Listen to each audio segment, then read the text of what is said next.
Hello everyone. Today we will discussing about Charak important questions according to exam point of view.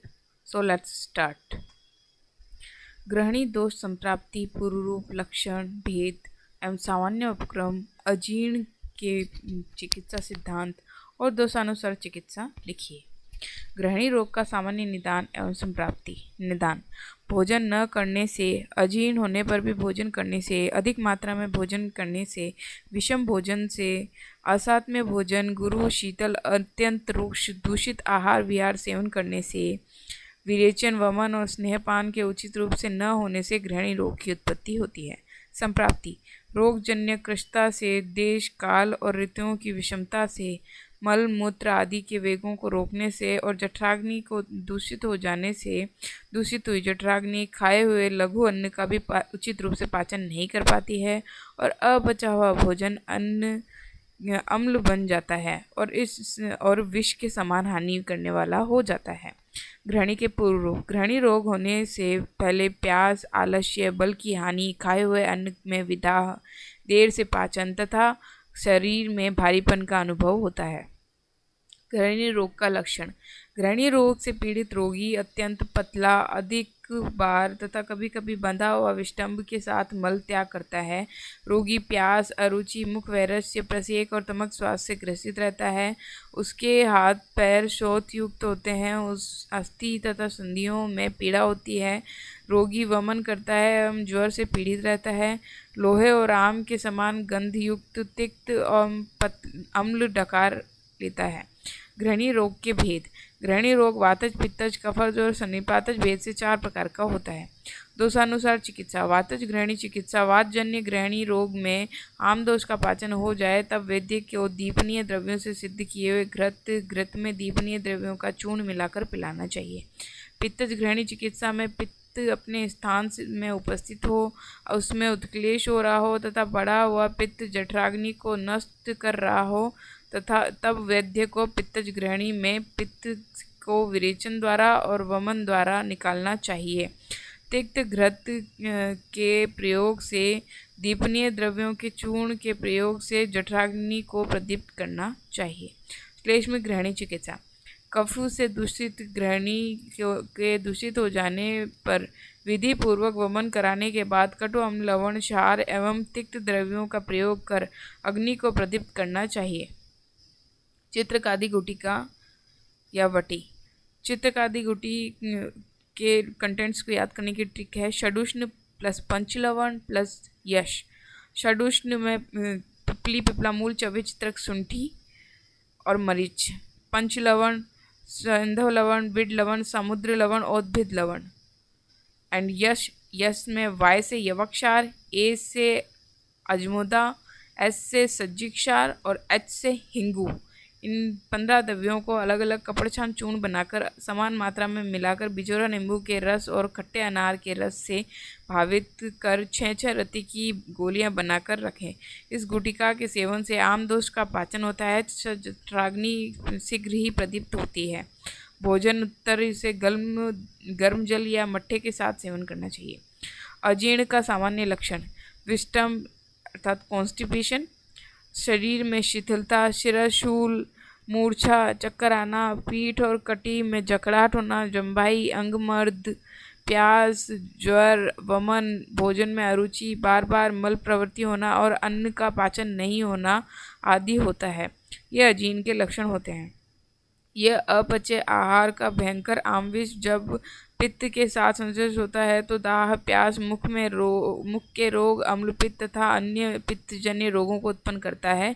जब वह आम विष कफ के साथ संश्लिष्ट होता है तो यक्ष्मा, पीनस, प्रमेह आदि कफजन्य रोगों को उत्पन्न करता है और जब वह आम विष वायु के साथ संश्लेष होता है तो वातजन्य अनेक रोगों को उत्पन्न करता है और जब यह आम विष मूत्राशय में प्रविष्ट होकर मूत्र से संयुक्त होता है तो मूत्र के विकार तथा जब अन्य विष मल में मिलता है तो उदर के अनेक विकार एवं जब आम विष रसादि धातुओं से मिलता है तो रसादि धातुगत अनेक रोगों को उत्पन्न करता है।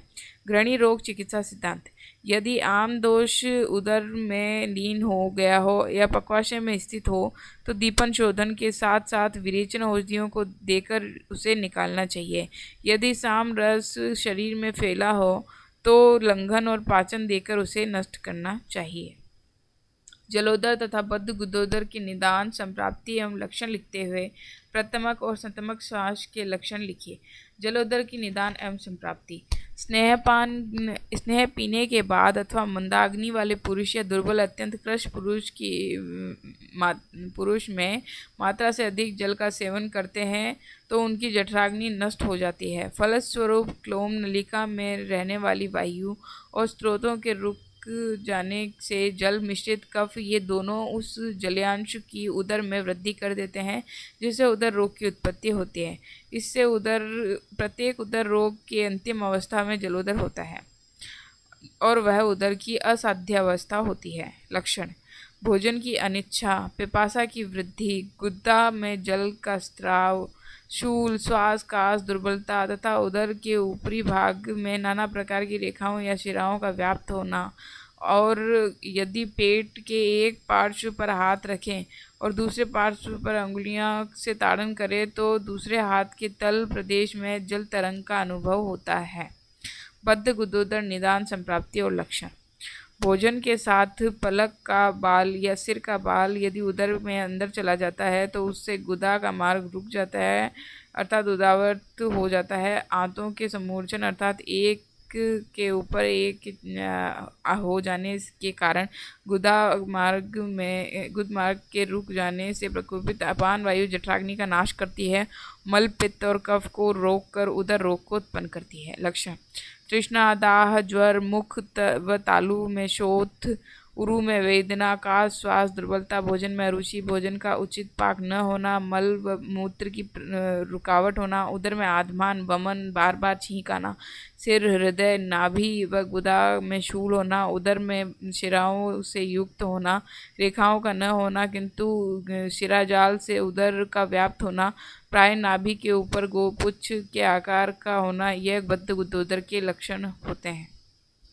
प्रतमक और संतमक श्वास लक्षण: तमक श्वास से पीड़ित व्यक्तियों में जब ज्वर और मूर्छा ये दोनों उपद्रव रूप में हो जाते हैं तो प्रतमक श्वास कहा जाता है। संतमक श्वास के लक्षण: जो श्वास उदावर्त रोग के कारण मुख, नासिका मार्गों में धूलि प्रवेश हो जाने के कारण अजीर्ण रोग से शरीर की क्लीनता तथा मल मूत्र के वेगों को रोकने से उत्पन्न होते हैं तथा तम से अर्थात रात्रि में अधिक बढ़ते हैं, शीतल आहार विहार से शांत हो जाते हैं, उसे संतमक श्वास कहते हैं। इस रोग से पीड़ित व्यक्ति यह अनुभव करता है कि वह अंधकार में डूब रहा है। वाजीकरण की फलश्रुति, परिभाषा एवं महत्व बताते हुए पिपली वर्धमान रसायन लिखिए। वाजीकरण फलश्रुति या वाजीकरण की परिभाषा: जो भेषज अपत्य संतान का विस्तार करने वाला हो, जो शीघ्र ही मैथुन विषयक हर्ष को उत्पन्न करने वाला हो, जिस भेषज के सेवन से अप्रतिहत वेग से अत्यंत बलवान घोड़े के समान मैथुन करने में समर्थ होता है, जिसके प्रयोग से स्त्रियों के लिए वह अत्यंत प्रिय होता है और जिससे शरीर में रस, रक्त, मांस की पुष्टि होती है, जिससे वृद्धावस्था हो जाने पर भी शुक्र का क्षय नहीं होता है, जिससे व्यक्ति संतान वाला होता है, जिससे मनुष्य अनेक शाखा वाले वृक्ष की तरह होता है और जिस प्रकार चैत्य वृक्ष पूज्य होता है उसी प्रकार वाजीकरण भेषज का सेवन करने वाला व्यक्ति भी पूज्य तथा अनेक व्यक्तियों की दृष्टि में श्रेष्ठ होता है और अनेक प्रजाओं में वह बहुप्रज वाला होता है। यह वाजीकरण का प्रयोग संतानोत्पत्ति करने का मूल है तथा मृत्यु के बाद भी वह व्यक्ति संतान मूलक अनंत सुख को प्राप्त करता है और जिन औषधियों के सेवन से यश, श्री, बल और पुष्टि की वृद्धि होती है उसे वाजीकरण कहते हैं।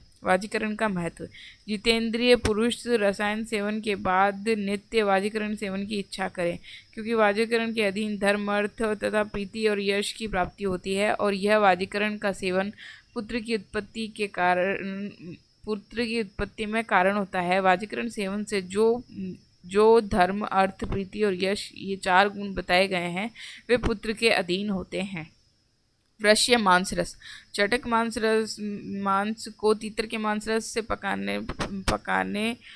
पकाएं तीतर के मांस को मुर्गे के मांस रस में पकाएं, मुर्गे के मांस रस को मोर के मांस रस में पकाएं और मोर के मांस को हंस के मांस रस में पकाएं। इसके पश्चात उसे नूतन घृत में भुनने और उसमें खट्टे फल का रस या उस डालें या न डालें, उसे मधुरी रहने दें। उसके पश्चात उसमें सुगंधित द्रव्य डालें जैसे चतुरजात और केसर। उसके प्रकार प्राकृतिक साथ में अनुसार उसे सेवन करने से यह बलवर्धक होते हैं। वृष्य चटक मांस रस, वृष्य कुक्कुट मांस और वृष्य महिष रस ये यूज होते हैं वृष्य के लिए। पिपलीय वर्धमान रसायन। 10 दिन तक प्रतिदिन 10 पिपली बढ़ाते हुए गोदूग्ध के साथ पिपली का सेवन करें और पुनः 10 पिपली को क्रमशः घटाते हुए 10 दिन तक सेवन करें। जब पिपली पूर्ण रूप से पच जाए तो गोदूग्ध और गोघृत के साथ प्रतिदिन 60 चावल को पकाकर खाएं। इस प्रकार 1000 पिपली का प्रयोग रसायन रूप में होता है। इन पिपलियों का सेवन बलवान पुरुष को कल्क बनाकर सेवन करना चाहिए, मध्यम बली पुरुष को क्वाथ बनाकर और हीन बली पुरुष को इसका प्रयोग चूर्ण के रूप में करना चाहिए तथा दोष रोग इन दोनों का विचार करके ही इन सेवन विधियों का प्रयोग करना चाहिए। इनमें 10 पिपली से प्रारंभ करना श्रेष्ठ बताया गया है, 6 पिपली से प्रारंभ करना मध्यम प्रयोग बताया गया है तथा दुर्बल पुरुषों के लिए 3 पिपली से प्रारंभ करना हीन प्रयोग बताया गया है। इस प्रकार 3 प्रयोग विधियों में बताए हुए पिपली वर्धमान रसायन का प्रयोग भृंगण स्वर भेदनाशक, आयु हितकारी, प्लेहा नाशिनी, उदर रोग नाशक, वय स्थापन एवं मेध्यकारी होता है। वातरक्त के निदान, पूर्व, रूप, संप्राप्ति, उपद्रव एवं चिकित्सा का विस्तृत वर्णन करें। वातरक्त के निदान। लवण, अम्ल, कटु, क्षार, स्निग्ध, उष्ण, अजीर्ण होने पर भी भोजन करने से सूखा हुआ जलीय मछली आदि का मांस, आनूप मांस, खली, मूली, कुल्थी, सिरका, मट्ठा, सुरा, आसव, विरुद्धाहार, अत्यसन, क्रोध, दिन में शयन, रात्रि जागरण, इन सभी कारणों से प्रकोपित हुए कारणों से प्राय जो सुकुमार व्यक्ति तथा जो मधुर आहारों के सुख का अनुभव करने वाले हैं और जो कभी भी व्यायाम नहीं करते हैं, ऐसे व्यक्तियों में प्राय वात और रक्त एक साथ कुपित होते हैं। वातरक्त पूर्व रूप। श्वेत का अधिक निकलना, श्वेत का सर्वथा न होना, शरीर में कालापन का होना, शून्यता, चोट लगने पर अधिक वेदना की अनुभूति, संधियों में शीतलता होना, आलस्य आदि शरीर में अवसाद होना, पीड़िकाओं की उत्पत्ति तथा जानू जंगा और कटी प्रदेश में हाथ पैर और अंगों की संधियों में निस्तोध होना, स्फुरन, चीरने के समान पीड़ा होना, भारीपन, शून्यता, खुजली होती है, बार बार संधियों में वेदना उत्पन्न होकर नष्ट हो जाती है, शरीर में विवर्णता मंडल का उत्पन्न होना, ये वातरक्त रोग के पूर्व रूप के लक्षण होते हैं। वातरक्त लक्षण। वातरक्त के 2 भेद होते हैं, उत्तान और गंभीर। उत्तान जो है त्वचा और मांस में स्थित होता है और गंभीर जो है वो रक्त, मांस, मेद आदि धातुओं में उपस्थित होते हैं या आश्रित होते हैं। उत्तान वातरक्त के लक्षण। बाह्य वातरक्त में या उत्तान वातरक्त में खुजली, दाह, पीड़ा, खिंचावट, सुई चुभने सी पीड़ा, प्रकाट, अंगों में टेढ़ापन होना, त्वचा का वर्ण श्याव रक्त और ताम्र का वर्ण का हो जाता है। गंभीर वातरक्त लक्षण। गंभीर वातरक्त में जकड़ाहट के साथ कठिन शोथ होता है, शोथ के भीतरी भाग में अधिक पीड़ा होती है, त्वचा का वर्ण श्याव या ताम्र हो जाता है, संधियों में दाह, तोद, प्रकाट और पाक से युक्त हो जाती है।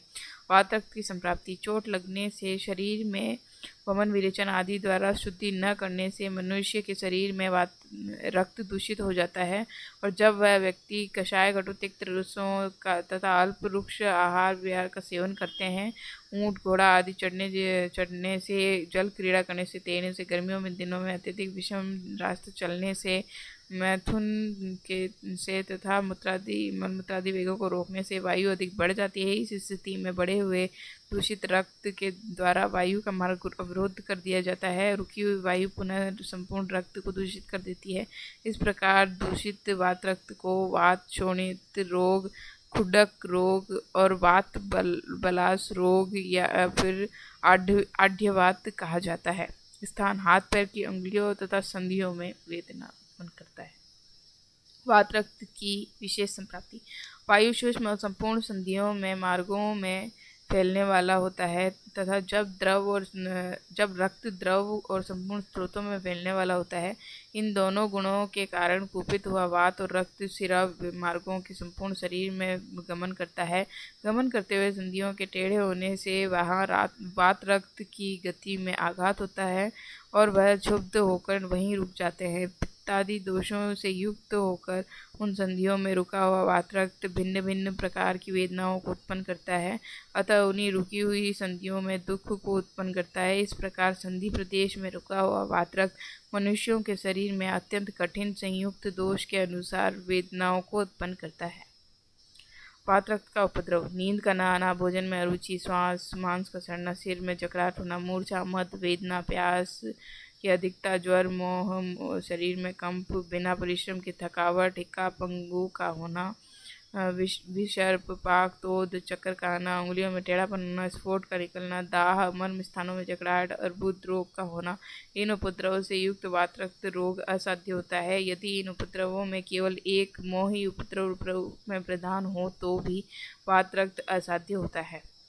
असाध्य यापी असाध्य वात रक्त के अन्य लक्षण: जिस वात रक्त रोग में रोग से आक्रांत प्रदेश में व्रण फूटकर पोए का स्त्राव कर रहे हो, आक्रांत प्रदेशों में विवरणता, जकड़ाहट और अर्बुद की उत्पत्ति हो गई हो, तथा जो वात रक्त रोग अंगों में संकोच उत्पन्न करता हो और इंद्रियों में ताप उत्पन्न करता हो, उसकी चिकित्सा नहीं करनी चाहिए, अर्थात वह असाध्य होता है। जिस वात रक्त में संपूर्ण उपद्रव न हो किंतु उपद्रव की अधिकता हो तो वह याप्य होता है, और जिस वात रक्त में उपद्रव का सर्वथा अभाव हो या अत्यल्प उपद्रव हो तो वह साध्य होता है। वात रक्त की चिकित्सा: वात रक्त रोग में श्रृंग, जोंक, सुई, तुम्बी, प्रच्छान, सिरावेद द्वारा कुपित दोष के अनुसार या रोगी रोग के बल के अनुसार रक्त का निर्हरण करना चाहिए। तात्पर्य यह है कि बढ़ा हुआ रक्त ही वायु के मार्ग को रोकता है तथा रुकी हुई वायु से पुनः रक्त विशेष रूप से दूषित होकर उपद्रव स्वरूप वात रक्त रोग को उत्पन्न करता है। श्रृंग आदि यंत्रों द्वारा यदि दूषित रक्त का निर्हरण हो जाता है तो रक्त के अभाव से तथा दूषित रक्त के निकल जाने से न वायु का मार्ग अवरोध होगा और न रक्त का वरण वात और रक्त इन दोनों से शुद्ध हो जाने से वात रक्त रोग शांत हो जाता है। वात रक्त में शोधन चिकित्सा: वात रक्त में सामान्य रूप से सर्वप्रथम स्नेहन क्रिया करने के बाद स्नेह युक्त विरेचन द्रव्यों से अथवा रुक्ष वृद्ध विरेचन द्रव्यों का से विरेचन कराना चाहिए। बार बार अनुवासन और निरूह का प्रयोग करना उत्तम होता है। प्राय दाह न उत्पन्न करने वाले द्रव्यों के क्वाथ से परिषेक, कलकों से प्रदेह तथा कल्क एवं क्वाथ से सिद्ध द्रव्यों से अभ्यंग, इन्हीं विदाही द्रव्यों के जल से सिद्ध किया हुआ अन्न और स्नेह का प्रयोग वात रक्त में उत्तम होता है। वात प्रधान वात रक्त का चिकित्सा सूत्र: वात प्रधान वात रक्त में घृतपान, तेल का मर्दन या पान, बस्ती, वसा या मज्जा का पान, अभ्यंग तथा इन्हीं स्नेहों के द्वारा अनुवासन बस्ती का प्रयोग गरम गरम उपनाह का द्वारा चिकित्सा करनी चाहिए। रक्तपित्त प्रधान वात रक्त का चिकित्सा सूत्र: रक्तपित्त प्रधान वात रक्त में विरेचन, घृतपान, दुग्धपान, परिषेक तथा अनुवासन बस्ती के द्वारा शीतल एवं दाह शामक प्रलेपों द्वारा रोग को जीतना चाहिए। कफ प्रधान वात रक्त का चिकित्सा सूत्र: कफ प्रधान वात रक्त में मृदु वमन कराना चाहिए। स्नेह, परिषेक, लंघन का प्रयोग अधिक नहीं करना चाहिए तथा गर्म लेप लगाना उत्तम होता है।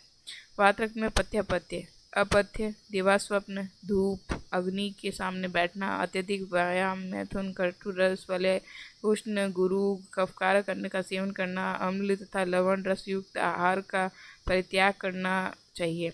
पथ्य: भोजन के लिए पुराने जौ, गेहूँ, शाली चावल और साठी चावल हितकर होता है। यदि ही रोगी मांसरस का सेवन करने वाला हो तो विष्किर और प्रतुत वर्ग के पक्षियों का मांसरस खाने के लिए देना चाहिए।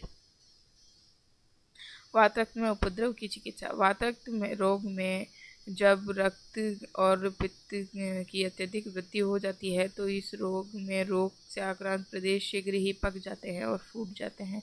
फूटने के बाद उन स्थानों से विदग्ध रक्त का अर्थात पुए का स्त्राव होता है।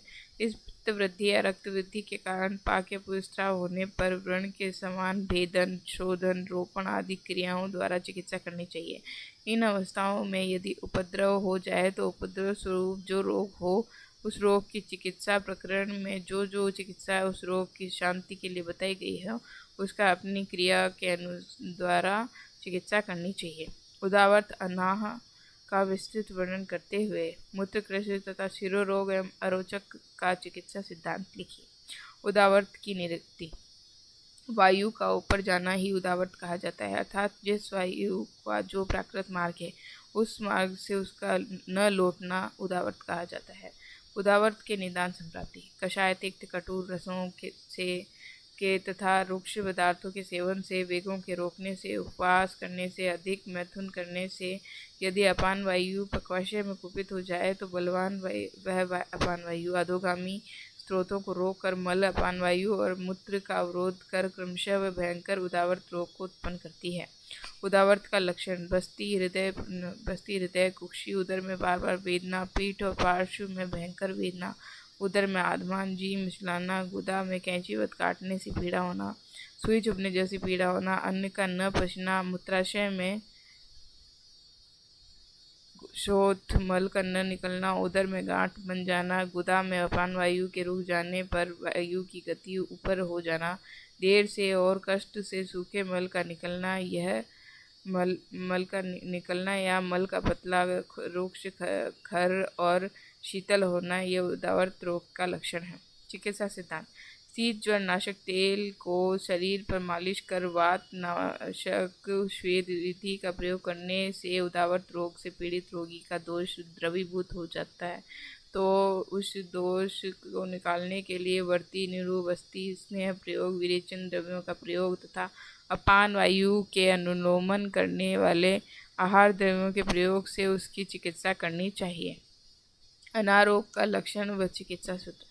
हृदय में जकड़ाहट, सिर में वेदना, भारीपन, डकार का रुकना, पीनस का होना तथा आम दोष से अनाह रोग का उत्पन्न होना अनाह का लक्षण है। अतः इस रोग की वमन, लंघन और पाचन द्वारा चिकित्सा करनी चाहिए। मूत्रकृशि का निदान व संप्राप्ति। अधिक व्यायाम, तीक्ष्ण औषध, रुक्ष मद्यपान का अधिक सेवन, तेज चलने वाले घोड़े आदि की पीठ पर निरंतर सवारी करने से, आनूप मांस मछली का सेवन करने से, अध्ययन करने से और अजीर्ण में भी भोजन करने से इन 8 प्रकार के मूत्रकृशि होता है।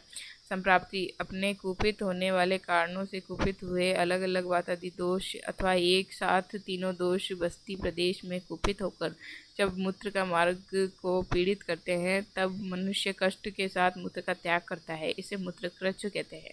इसके 8 प्रकार है। वातज, पित्तज, कफज, सन्निपातज, अश्मरीजन्य, शुक्रज, रक्तज और शुक्रवेग धारण जन्य मूत्रकृशि।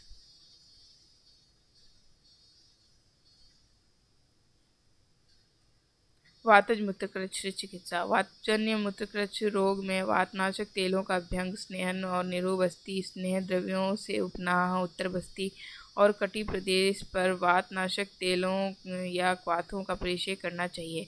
लघु पंचमूल वर्ग और वातनाशक द्रव्यों को षडंग पानीय विधान के अनुसार पकाकर उस जल में सिद्ध मांसरस सेवन के लिए देना चाहिए। पित्तज मूत्रकृशि चिकित्सा। पित्तजन्य मूत्रकृशि रोग में शीतल द्रव्यों के क्वाथ से परिषेक, अवगाह, प्रदेह और ग्रीष्म में बताए गए विधान का पालन करना चाहिए तथा बस्ती, क्षीरपान और विरेचन का प्रयोग करना चाहिए। अंगूर का रस, विदारी कंद का स्वरस, गन्ने का रस और घृत आदि पित्तनाशक द्रव्यों के द्वारा चिकित्सा करनी चाहिए। कफज मूत्रकृशि चिकित्सा। कफजन्य मूत्रकृशि रोग में क्षार, उष्ण, तीक्ष्ण और कटु रस वाले अन्नपान का सेवन, स्वेदन का प्रयोग, जौ से बने भक्ष्य पदार्थ का सेवन, निरुबस्ती, मट्ठा का प्रयोग और तिक्त वर्ग की औषधों से सुसिद्ध किए हुए तेल का अभ्यंग एवं पान करना उत्तम माना गया है। त्रिदोषज मूत्रकृशि चिकित्सा। सन्निपातज मूत्रकृच्छ में वायु के स्थान का विचार करते हुए चिकित्सा करनी चाहिए। यदि तीनों दोषों में कफ की अधिकता हो तो पहले वमन, पित्त की अधिकता हो तो पहले विरेचन और वात की अधिकता हो तो पहले बस्ती का प्रयोग करना चाहिए।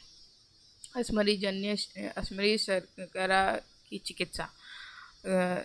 अश्मरी जन्य मूत्रकृच्छ और शर्करा जन्य मूत्रकृच्छ की चिकित्सा। इस प्रकरण में जिस प्रकार कफ और वायु से होने वाले मूत्रकृच्छ रोग के लिए हितकारी चिकित्सा बताई गई है, वही चिकित्सा अश्मरी और शर्करा से होने वाली मूत्रकृच्छ चिकित्सा करनी चाहिए।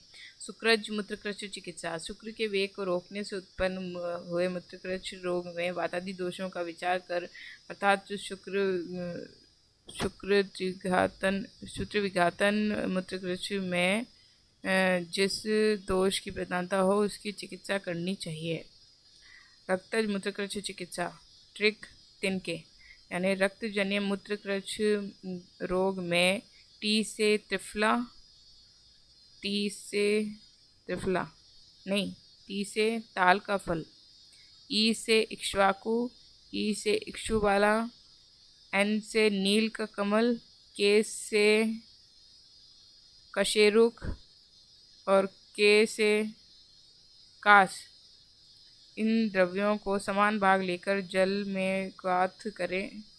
जब अष्टमांश रह जाए तो छान कर मिश्री और मधु मिलाकर पीने के लिए देना चाहिए तथा चूसने के लिए ईख और खाने के लिए विदारी कंद का चूर्ण और खीरा देना चाहिए। हृदय रोग निदान। व्यायाम, तीक्ष्ण आहार, विरेचन और बस्ती का अतिमात्र सेवन चिंता, भय, त्रास और अन्य किसी भी रोग की चिकित्सा समुचित न होने से, अधिक वमन, आम दोष, वेगों को रोकने से, शरीर क्रस्त करने वाले आहार विहार का सेवन करने से, हृदय या शरीर पर चोट लगने आदि हृदय रोग होता है।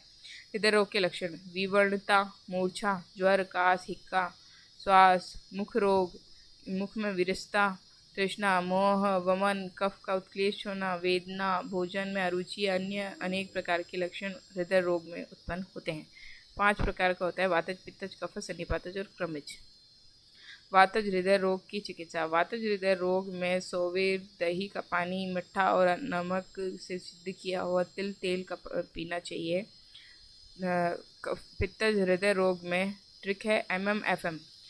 पित्तज हृदय रोग के हृदय के दूषित होने पर शीतल द्रव्यों को पीसकर प्रदेह और शीतल द्रव्यों के क्वाथ से परिसेचन करना चाहिए। इसमें M से मुनक्का, M से मिश्री, F से फालसा और M से मधु, इनके रस के साथ विरेचन द्रव्यों का प्रयोग कराना चाहिए।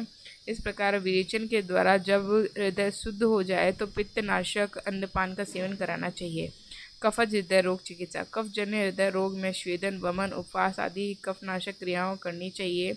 जांगल मांसरस के साथ कुल्थी आदि संविधान्य के युष के साथ यव से बने हुए खाद्य पदार्थों का सेवन तथा तीक्ष्ण द्रव्यों से सिद्ध किए हुए जल का पान कल्याणकारक होता है। त्रिदोष जन्य हृदय रोग चिकित्सा। त्रिदोषज हृदय रोग में सर्वप्रथम लंघन कराना चाहिए। इसके बाद जो अन्य त्रिदोष के लिए हितकर हो वह दोषों के हीन मध्याधिक अवस्था को देखकर चिकित्सा व्यवस्था करनी चाहिए।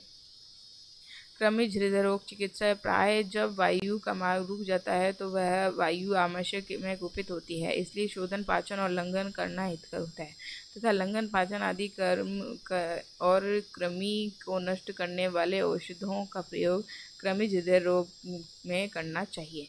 पीनस और नासा रोग के निदान व संप्राप्ति।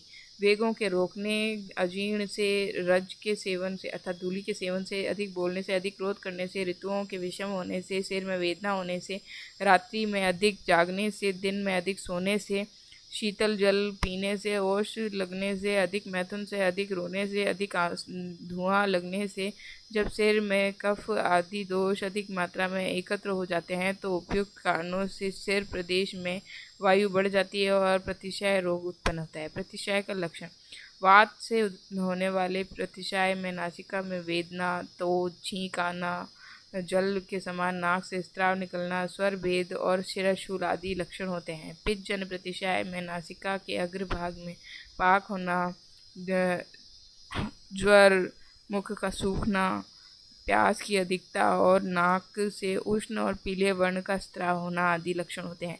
कफज प्रतिशाय में कास, भोजन में अरुचि, गाढ़े स्राव का नासिक स्राव होना, नासा स्रोतों में खुजली, अधिक खुजली होना आदि लक्षण होते हैं।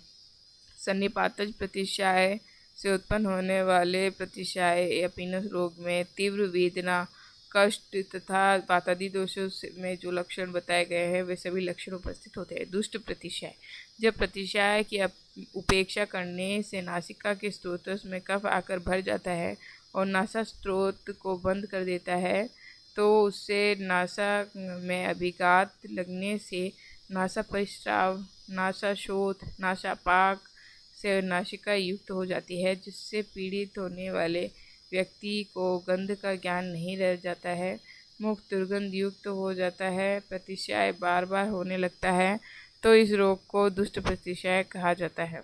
क्षौतु का लक्षण, मस्तक में वायु सभी प्रदेशों में आश्रित होकर नासागत मर्मों का स्पर्श कर क्षौतु रोग को उत्पन्न करता है, अर्थात निदान सेवन से प्रकोपित वायु शिरा प्रदेश के संपूर्ण अवयव में व्याप्त होकर नासिका में रहने वाले मर्म प्रदेशों से संबंध स्थापित कर क्षौतु रोग उत्पन्न करता है।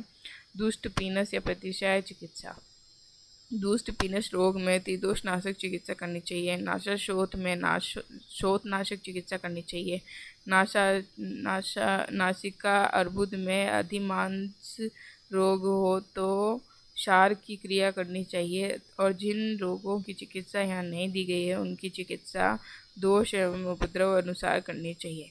सिर रोग निदान, यदि सिर प्रदेश में वायु कुपित हो तो सिर में अधिक वेदना और फरकाट होती है। यदि पित्त कुपित हो तो दाह और वेदना होती है। यदि कफ कुपित हो तो सिर भारी प्रतीत होता है। ये अलग अलग बताए गए वातादि के लक्षण सिरा प्रदेश में एक साथ उपस्थित हो तो त्रिदोषज माना जाता है। यदि सिरा प्रदेश में कृमि हो तो सिर में खुजली, दुर्गंध, सुई चुभने से पीड़ा, वेदना से युक्त हो जाता है। वात शिरोरोग की चिकित्सा, वात शिरोरोग में वात रोग नाशक नश्य के साथ स्नेहन स्वेदन का प्रयोग तथा वातनाशक अन्नपान और उपनाह का प्रयोग करना चाहिए।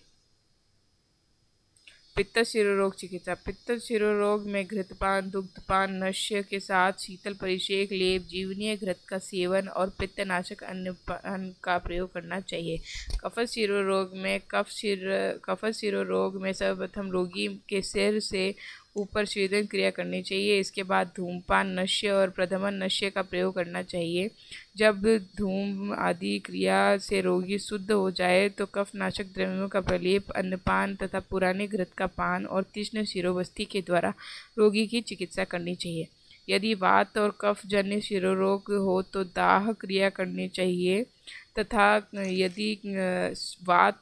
यदि शेष सन्निपातज और कृमि शिरोरोग में रक्तमोक्षण कराना चाहिए। सन्निपातिक शिरोरोग चिकित्सा, सन्निपातज शिरोरोग में सन्निपात में हितकर क्रियाओं का प्रयोग करना चाहिए तथा कृमिज शिरोरोग में तीक्ष्ण शिरोविरेचन द्रव्यों का प्रयोग करना चाहिए। शिरोरोग चिकित्सा, खालित्य, पालित्य, वल्ली इन रोगों में और हरिलोम इन रोगों में सर्वप्रथम रोगी को संशोधन अर्थात वमन विरेचन कराने के बाद नश्य, सिर पर तेल का मर्दन, मुख पर प्रलेप आदि के द्वारा चिकित्सा करनी चाहिए। आरोचक का नियम, प्रकोपित वातादि दोष इन दोष तथा शोक, भय आदि, लोभ, क्रोध तथा मन का विनाश करने वाले भोजन, गंध और रूप को देखने से अरोचक रोग की उत्पत्ति होती है।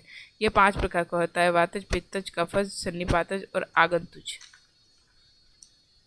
अरुचि के चिकित्सा सिद्धांत, अरोचक रोग में वायु की प्रधानता होने से पर बस्ती, पित्त प्रधानता होने पर विरेचन और कफ की प्रधानता होने पर वमन तथा मानसिक आघात से होने वाले अरोचक रोग में मन में हर्ष उत्पन्न करने वाली और हृदय के अनुकूल क्रियाओं का प्रयोग करना चाहिए। त्रिमर्मी रोगों को सामान्य चिकित्सा, मनुष्यों के बस्ती प्रदेश, हृदय प्रदेश और शिरोभाग में क्रमशः वात, पित्त, कफ आश्रित होते हैं, इसलिए उन दोषों के स्थान के समीप जो मार्ग उपस्थित होते हो उन मार्गों से वमन, विरेचन, बस्ती द्वारा उन दोषों को निकालना चाहिए।